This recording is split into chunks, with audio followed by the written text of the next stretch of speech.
if you believe it, it will happen. If you don't believe it, no one will help you get there. And Yeah. I've learned this to be true.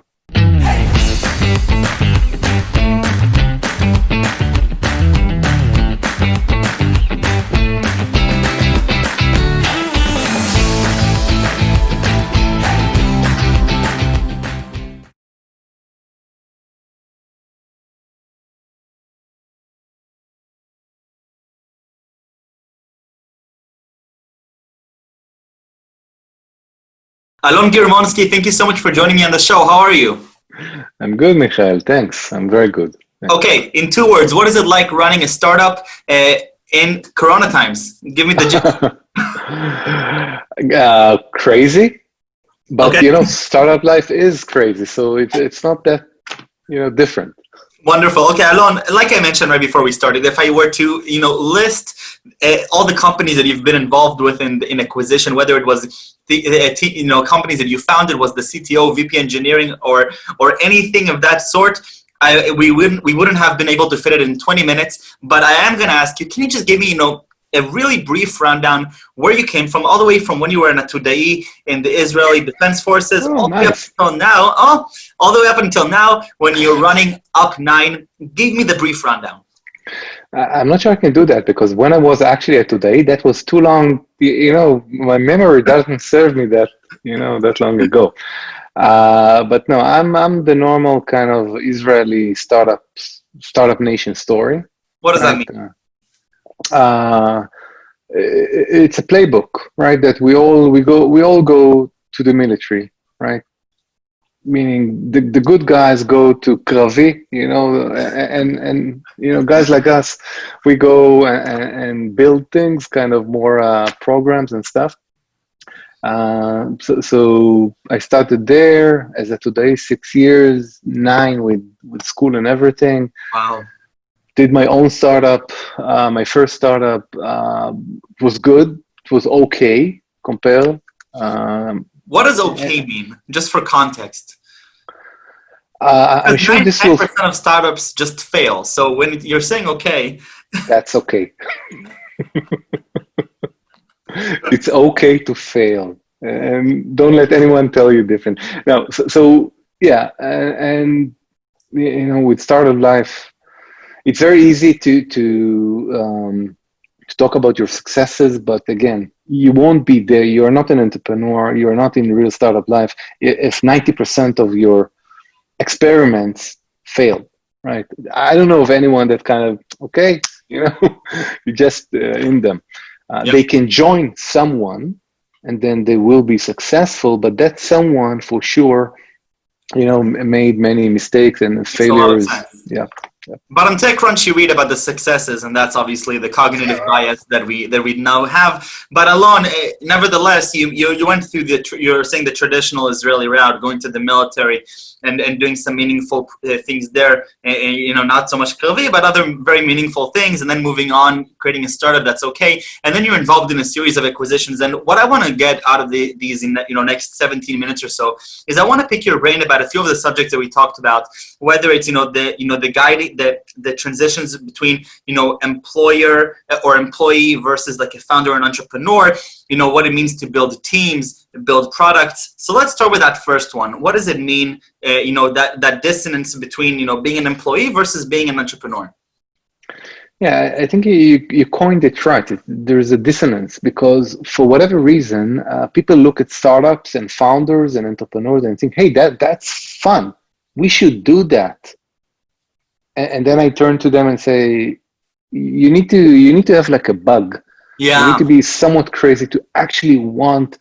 For years, you're probably top of your class, very smart, can do a lot of things, but let's settle for half the pay. Work 3 times as much for half the pay, fail 9 times out of 10. So you really want to do that? So there is a dissonance between how it looks like and how it is. I can tell you that entrepreneurs, at least from where I look at it, they don't have a choice. Okay, they cannot take orders. They cannot follow instructions. It's very, they can try and they'll probably be good at it for a while, but something inside will will die. Yeah. So I think that's the main difference. If you can get a job at Google, do it. I highly recommend doing it. Why? And Why if do you you, recommend that? because I think this is kind of, again, I can't. I simply can't. It's and if I could, maybe I would. I tried. Meaning, BlazeMeter, my recent company, was acquired by CA and then Broadcom. Very good position. Good company, different company. It's not Facebook, right? But I can't. I cannot. When I had to choose what I'm When did about you to do discover next, this? When did you discover this about yourself that you simply can't? long time ago. When you try and try and try, and you rather fail in an attempt of building something, because this is where you get the kind of the value. You get the Yeah. value when you build something, right? Right. I rather fail there or be, successful for doing someone else's bidding, right? So Interesting. for me, there was no option other than. So now I want to extrapolate this, and as you're building your teams across the different companies, I'm wondering, you're bringing on to your startups, some oftentimes, the early employees. A lot of them do have that bug in their eye. They're also entrepreneurial. They want to be a part of the success story. But you need to find somebody who can take orders and can fulfill your tasks and your requests, even though they're having this, entrepreneurial spirit. So how do you go about doing that? You tell me, because I wasn't successful in doing that. No, I'm dead serious. I have a team of 15 people. They do not listen to me, right? And and no matter what I do, I need to convince them that what I see is right, and maybe they will follow. Okay, but especially Israelis don't, meaning they do not follow others. They talk back. And Right. for example, in America, this is something that doesn't happen too often, right? Yeah. So especially with my team that currently is mostly Israeli, they don't do what I say. It's very simple. Yeah. Well, I'm sure that at the end, as the CEO, and at some points you do make a decision, right? And at some points you say, like, guys, listen, like, this is our strategy. You have a few responsibilities: hire the best people, make sure you have enough runway to continue the company, and have a vision for where the company is headed. And at some point there is a difference between your understanding of the market and where you're headed versus employee number 15. There must be, isn't there? Maybe in employee number 500, but no. And you roughly said it. The three items. One is point to the vision. Mm-hmm. Right. This is what I do, and you do it once. If you're lucky, you do it once. If Right. you can maybe do it twice or three times. The fourth time, you're out. But this one, you point to the vision, and from that point onward, you explain, you pitch the vision, Right. and the more communicative you are, people will follow. People are looking for someone to follow at the end of the day, right? You fundraise. That's that's the responsibility of the founder. If you cannot fundraise, don't bring someone else to do it for you. Find a job, right? You Right. fundraise to create longevity for the company, and then you hire the best people you can. Okay, and I added you can, because sometimes this is what you can do. But if you hire these people and you explain to them, and they actually agree with you, if they don't agree with you, they will not follow you. Right. Like, if they agree with you, you don't need to. The dialogue doesn't need to happen on a daily basis, right? Kind of the North Star should be there. Yeah. So what I'm hearing from you is a lot of it is trust, but it's not just, I hear a lot that employees need to trust their CEO. Employees need to trust their CEO. He sets the vision, he or she sets the vision.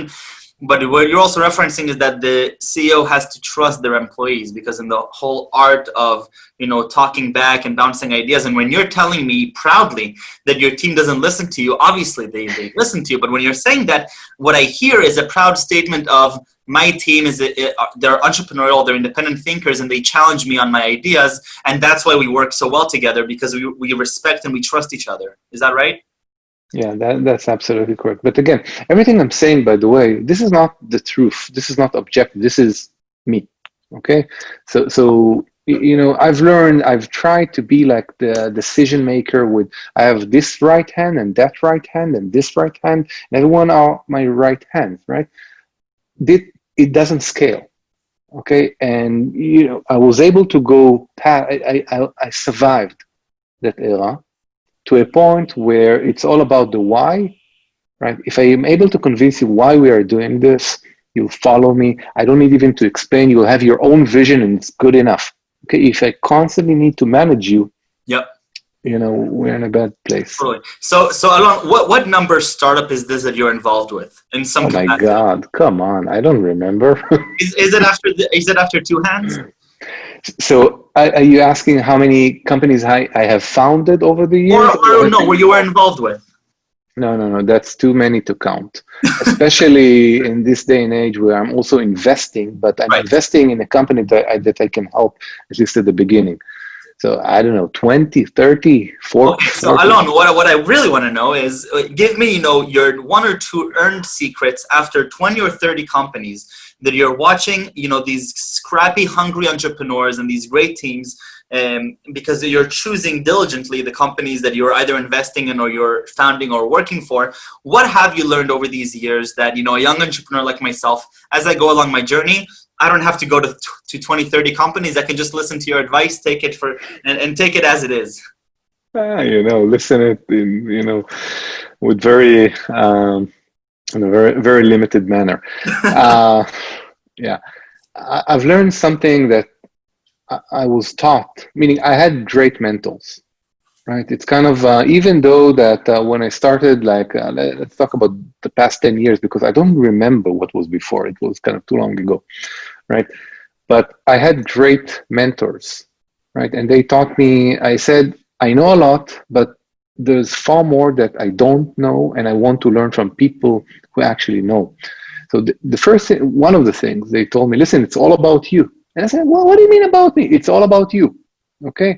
If you believe it, it will happen. If you don't believe it, no one will help you get there. And Yeah. I've learned this to be true. I've learned that if a founder believes, it's not about believing in God, or it's not religion. If you can envision, okay, the way you're headed, and you actually believe you can go there, A, you'll get there. B, people will follow. Okay, so it's all about the founder or Right. the founders, right? Co-founders. So I try to do it on where I live. Again, I have some experience behind me, but I'm back to being a founder. It's the same exact experience every other founder has, but What becomes also. easier? What becomes easier over time? So now that you're, a serial founder and you've had successes behind you and you're coming now with Up9. What's easier than before? What's easier than before? First, I can tell you that it's never easy. Even when you think you know it all and you've done it all, you learn that because you're not doing the same thing, right? So apparently, every story has its own unique complexities. Okay, so that's the one thing. But experience does help you because you know what to expect on the other end. I think the one thing that kind of causes people to a halt is the fear of what will happen. And when hey, we've been through that crisis and we've done that, and that customer left us, and this term sheet blew up, right? And whatever, okay, I know what to expect. I know how to manage it. I know how to compare it to other kind of situations I was in the past. Uh, Having said that, that helps you some. You still need to deal with the day to day with new challenge, and that's the fun of it, right? Right. So it's not like a problem. Definitely. And now you're investing. We know each other through J Ventures, For example. and you're investing, and at the same time you're the CEO of an early stage startup, right? Yeah, and to How be does that, honest, how does that work? It sounds so weird that you're both investing in early stage startups, but you have an early stage startup of your own. yeah, the one thing you learn very quickly is when you compare your time versus money, invest the money. it's easier. You put it there. Hopefully, you chose well, right? And usually, I don't just invest, right? It needs to be the founding team. It needs to be the industry that I understand. So it's more of it's not a guess, right? Right, of course. But it's easier to invest than, for example, to be an advisor. Interesting. Okay. And to be honest with you, I had far more time when I was, in the past 3 to 4 years, when I was an executive in a bigger company. Today, there's no time, zero time. It's negative time. So, but again, I'm enjoying every second of it. I do support the companies I have invested in or am actively advising to. But I'm not taking, at least not, no more advisory roles. Interesting. Where do you get more energy from? The investor in you or the entrepreneur in you? That's an easy question. That's an easy question. I took a decision, a conscious decision. Should I go into investments and help companies, or do the not so logical thing, which is jump back in to where I just was? Okay. And It because sounds like that takes a crazy person to go it through all does, these journeys and then jump back in and do it again from the start. yeah. But I've realized that a long time ago. So you have to have this something in your head, and then you cannot avoid it, unfortunately, or No, fortunately. no, definitely. Okay, Alon, give me your 2 cents about building products. That's also something we mentioned before. You've built quite a few products. Give me the do's and don'ts. When you approach a product that you're examining, what are you looking for, and what are some of the big pitfalls that we can watch out for? Yeah. So assuming you chose the market right, right? Assuming you chose the set of problem and solution that is kind of big enough to matter. Okay.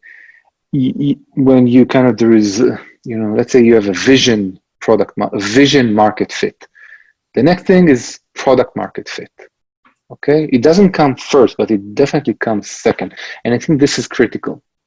And I think you cannot overinvest in this. It's a period of time, and everything is relatively easy. Vision is easy, fundraising is easy, scaling is easy. Product market fit, if you do it right, yes, everything else is easy. If you do it wrong, everything else becomes impossible. Okay? And I think that's a little counterintuitive for I think a lot of people, because when you look at all the fancy YouTube videos or all the lectures that you can attend, most of them are how to raise money and how to build a strong team and how to. But I almost never see a session on how to find product market fit and how to measure your NPS score, how to know objectively whether you've actually reached product market fit. Yeah, and you mentioned NPS and other tools, but I think that we are all engineers. This is good. And also the bad, because we have so many ideas. One of the rules I had is you have an idea, I have an idea. Let's forget about these ideas. You would say killing innovation, but that's not correct, right? If a customer tells you that, if the first customer, the second, the third, this is it. This is what we are going to do. Forget about your idea and mine. Now, having said that, customers don't always tell you. They tell you what they want, not what they need. So it's your job to hear them, and then reflect back what you think they need, which will be the base for product market fit. Yeah. Right? So I think that's kind of, there's the funny quote from the looking back, that if we had listened to what customers wanted, back in the early 1900s, we just make faster horses. agreed. Good example. Definitely. Alon, what are you really passionate about? Fine, yeah, startups, entrepreneurship, all these journeys. I got it. You're crazy. But what are you really, when you wake up every day, what is like the highlight of your moment, the highlight of your day? Listen, I have a ton of things I'm passionate about. Okay, and there are periods in life, like electric guitar and stuff like that. Anything related to music. cars, motorcycles, mountain bike, road bike, anything extreme wise, diving. I had I don't know, master, not master, but 3 stars in diving. I forget the degree there. When you build a company, there's no other thing. 24 hours a day for as many years, right? At least that's the way I'm doing it. It's very tough to keep life-work balance. I have 3 kids, right, here at home in Palo Alto and everything. And I think that we are able to keep a work-life balance, but you wake up in the morning, Slack and emails and stuff like that. So, and I'm not sure, some people, I'm sure many people will tell you otherwise, but this is me. Okay, and that was before, and this is a period in time. It's a few years that you don't. This is it. This is what you do. And you're passionate. This is what I want to do. I don't want to do anything else. I love it. I love it. I love it. Alon, before we leave, the most important question, I need 3 words that you would use to describe yourself, or that any of your employees or current or past co-founders would define you as. So, okay. So I would define myself as a founder and an engineer. Okay. Right? And I'm trying to keep professional into the career, not think, I love my family and, we're very much kind of an Israeli family and everything. Yeah. But I think an engineer and entrepreneur, I don't have a third. I know you asked for 3, but I know how I was,